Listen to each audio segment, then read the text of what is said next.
When the stars are spelling your name, and the night is brighter than daylight, then you know that something awaits.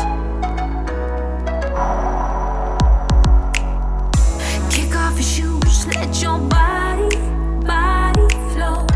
Listen to the river, it's better than. Hello, aujourd'hui je vous montre comment créer un kimono à franges ou à pompons.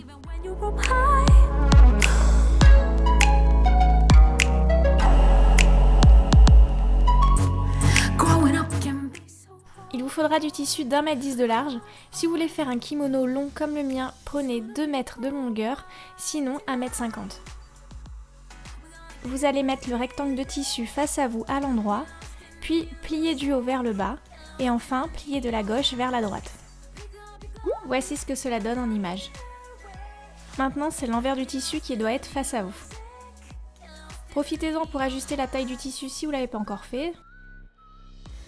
Et mettez quelques épingles sur le côté droit. Maintenant, vous allez découper le tissu aux dimensions que je vous ai données. Voici ce que ça donne à peu près en réel. Tracez la manche puis la base du tissu et vous allez relier les deux points.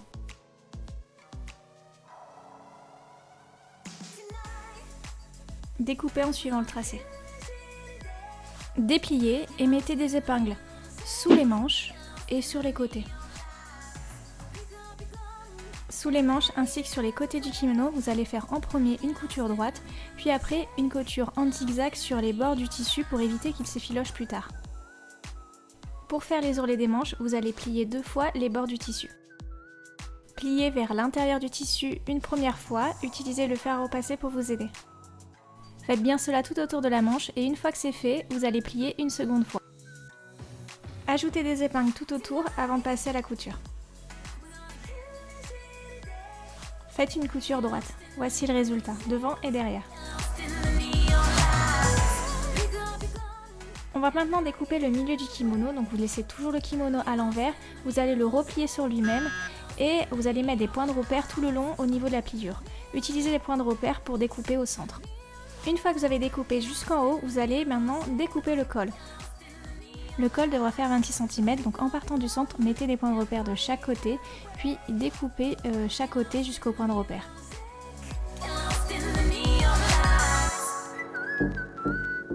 À partir de 16 cm en partant du haut du kimono, vous allez replier chaque côté du col et former un triangle.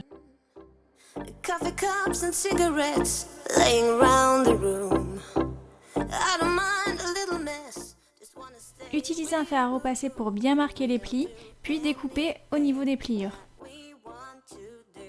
On passe à la partie la plus laborieuse qui est d'ajouter un biais donc à l'intérieur du kimono, c'est-à-dire sur les tranches et au niveau du col.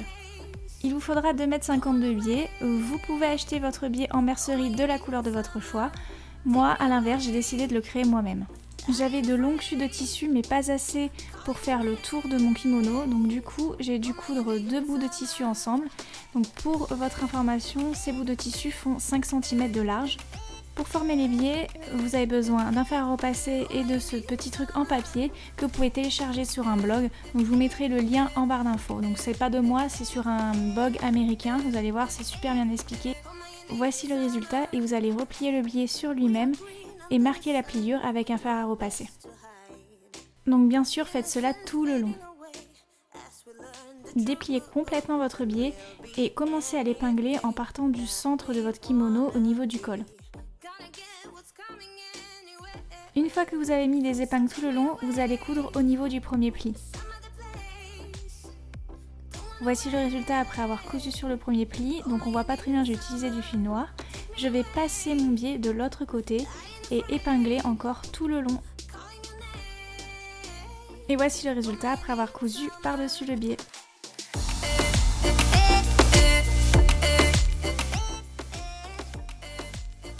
Et maintenant il ne me reste plus qu'à faire l'ourlet sur le bas du kimono. Après avoir cousu l'ourlet, j'ai cousu des pompons sur la base du kimono et sur les manches. Voici le résultat.